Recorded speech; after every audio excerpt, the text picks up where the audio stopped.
Hi, I'm James Dunn. Welcome to the Inside Network.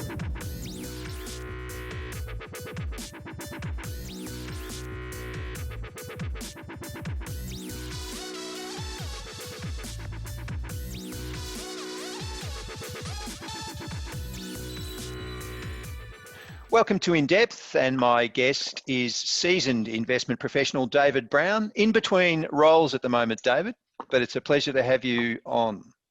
Thank you. Thank you, James. David, you've got a very long track record. You're one of the most experienced and successful private market investors in Australia, with a track record that includes QIC, the Victorian Funds Management Corporation, Christian Super, and a stint running the private sector super fund in Papua New Guinea. Can you expand on some of the key challenges you've experienced in those roles and the key reasons behind coming through all of those with a very strong track record as a private market investor? Sure. Look, I think I started the world in the listed space as a listed equity analyst, as trainee in Edinburgh, more years ago than I care to admit, but moved very quickly into strategy. And those were the days where the defined benefit schemes in the UK were really transitioning into DC schemes, and working with the actuaries, understanding the mathematics of liabilities and the assets was fascinating. And it's out of that strategy work that I understood that private markets could play a role. So when people call me the private markets guy, I sort of think, well, actually it's in context of strategy and where it fits. And I think that's really what, sometimes the two tribes don't understand each other. There's an efficient markets hypothesis over here, and then you're through the wall and you have asymmetries of information in the private market space. The language of the two industries don't always meet, and I've always found that intersection probably the most fruitful and the most interesting. So I think of myself as more of a strategist who deals with the execution of two irreconcilables, how to reconcile them. What did you study at university? And following on from that, are you one of these people that's ended up in an area completely unrelated to what they studied at university? And the question that would follow from that is, does that matter? It seems like finance brings in people from a lot of different disciplines and ways of thinking. It does. I'm afraid I studied finance and then did a master's in investment analysis when we lived in Scotland. But I started out finance in Auckland. I've never worked in New Zealand other than a few jobs at some stockbrokers when I was a student. I'm in Sydney, so my career's been mostly in the UK and mostly in Australia. But look, I guess I'm a bit of a nerd. I love history and I love politics, and I think people in this industry do very well if they have a broad range of interests. So I would always look at the CV of a graduate in another discipline. We can usually teach financial skills, or they can do a postgraduate. At Victorian Funds Management Corporation, you manage the best performing asset class within the group, only to see that asset class portfolio shut down and your role was made redundant seemingly overnight. But I believe the fund pivoted to infrastructure afterwards. So can you tell me about that lesson early on and what you can take away from an unexpected change in career direction that's really foisted on you? Well, I guess firstly I'd say I always defend a group of fiduciaries and their right to make that choice. You know, they have the interests of the members at heart, and I've sat that side of the table as well. So, you know, for whatever the reasons, how inconvenient that may have been for me, I'd always give them the benefit of the doubt there. And often in business, the choice is grey. It's not a right and wrong. It's bad and more bad, and you have to optimize between those. Firstly, the buck stops with a board and those decisions. Clarity in that decision is really what that's taught me. You know, where are you focusing your attention? Do you have a good framework for focusing that attention? And where are you going to put that? For me, an unexpected change in career, but it led to a very interesting time in PNG where I was able to, as I say, it was probably one of the most professionally satisfying periods, although lots of funny stories and some stressful situations, but that's life. Yes, please look at our other in-depth interview with David, which is in-depth on the P&G experience. But back to private markets, David, they tend to be even more diverse than the traditional public markets. Is there a particular sector within the asset class that you believe offers the best risk-return opportunity around? And obviously I'm asking that question in the context of COVID and post-COVID, which I'm sitting in Victoria. Hopefully we one day will be post-COVID. Yeah, so all of us in Victoria are hoping for that. We feel like a princess in a tower locked up for 100 years, but we will get out. Look, I think one of the great benefits of private markets is their inherent diversity. And there are so many strategies and so many approaches you can take. There's nothing homogenous about them. So any kind of modelling is fraught with difficulty, because any measure of central tendency is not descriptive of the asset class. So I would say that prior to the GFC, we were able to put in a variety of different skills and techniques and approaches that brought us away from leverage. Now, we couldn't see that it was a leverage bubble with perfect foresight at the time, but we knew something was wrong. So we de-emphasized big buyouts and leverage buyouts, and we're able to put in, say, some royalties or some strategies or some credit strategies, some of which worked, some were in LBOs. We were able to put in mid-market private equity, for example, which doesn't employ leverage at all, so or minimal at most, or venture, for example. So we're able to steer that portfolio. All of that's possible now. But I think the theme now would be a visible cash generating yield, if you like. So show me the money now. This is the time for that. And I think we will have quite a good environment with low interest rates for a prolonged period. The duration, if you like, of our portfolios has just moved out. That makes us more volatile, but it also means the present value of future revenue streams is worth more. So that to some extent explains listed equity valuations at the moment relative to bonds. But it also means that this is probably we're approaching a time when deploying judiciously equity capital in this environment could be very good.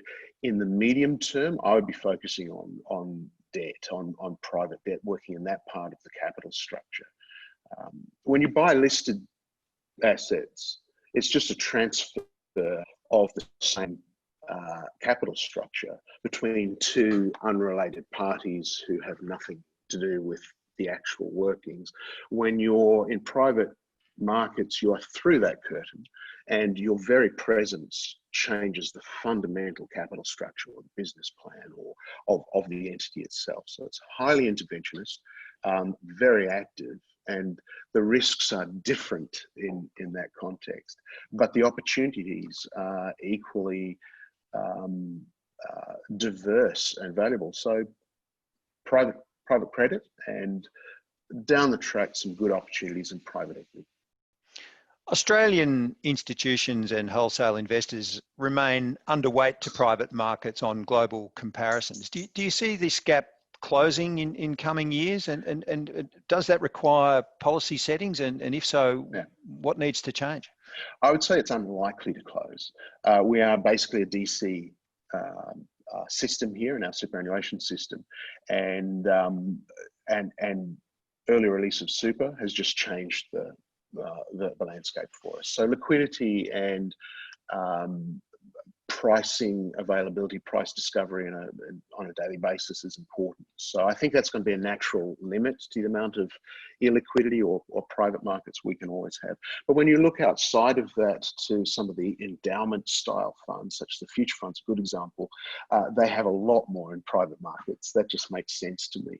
But for the DC space, we can accommodate some, but certainly probably not a lot more.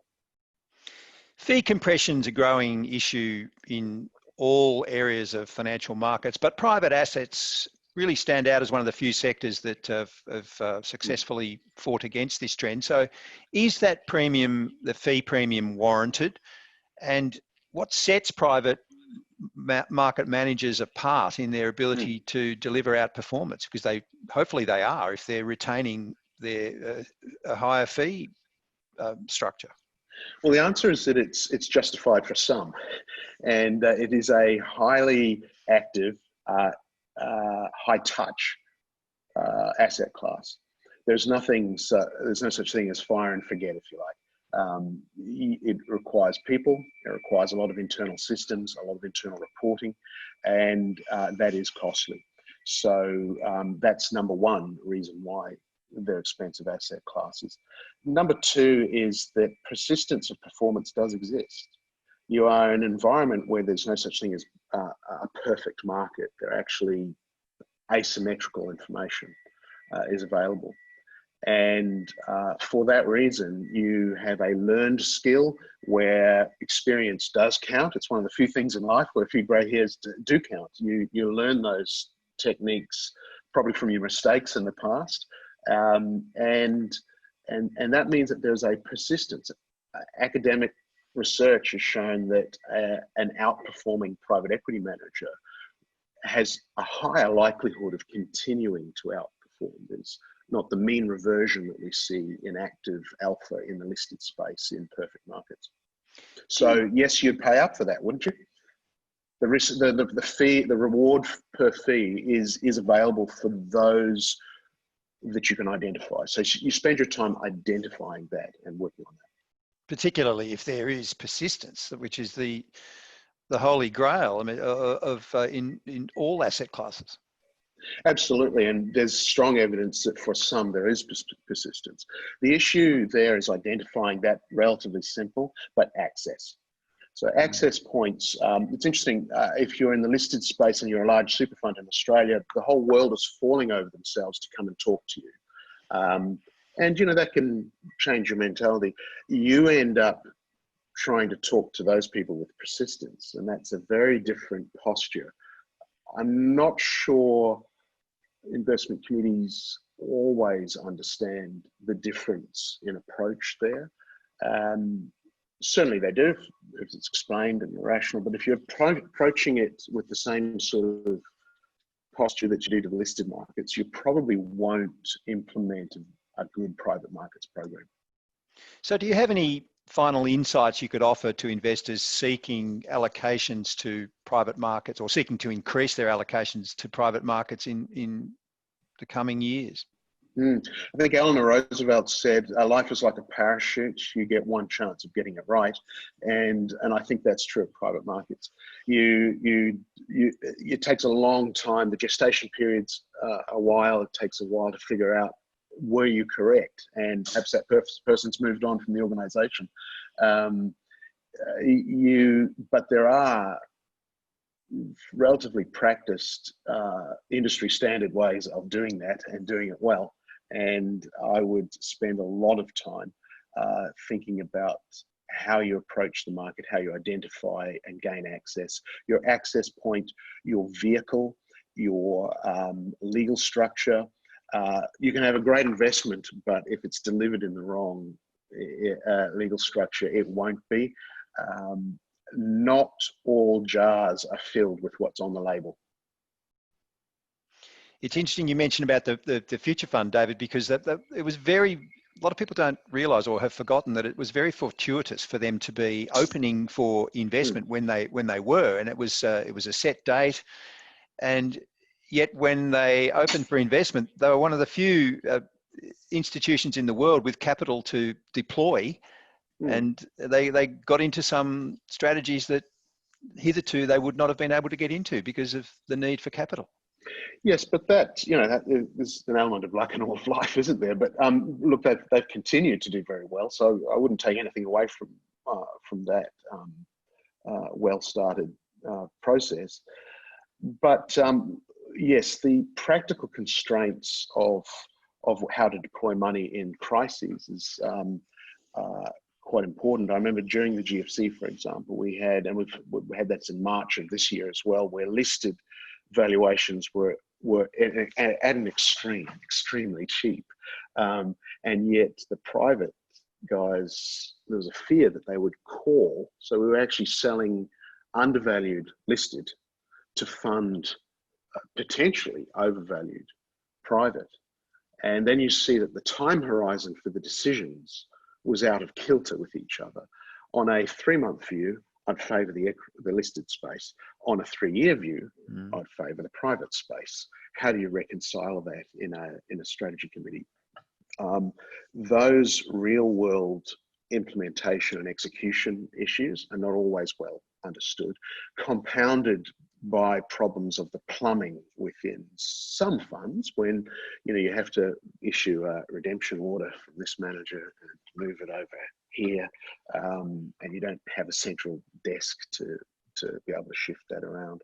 So crises like that do raise stresses and strains, and sometimes organizations creak. But that's part and parcel of real world investing. It's just made more extreme in those periods. So, and the Future Fund is a good example. Even in normal times, they've had that experience to be able to build that in place. I advise that for almost any fund, to have that consciousness on an ongoing basis. Thank you very much, David. This has been In Depth, and my guest has been David Brown, seasoned investment professional, currently in between roles. And David, we look forward to following where you turn up next. Thank you, James. Thank you, David.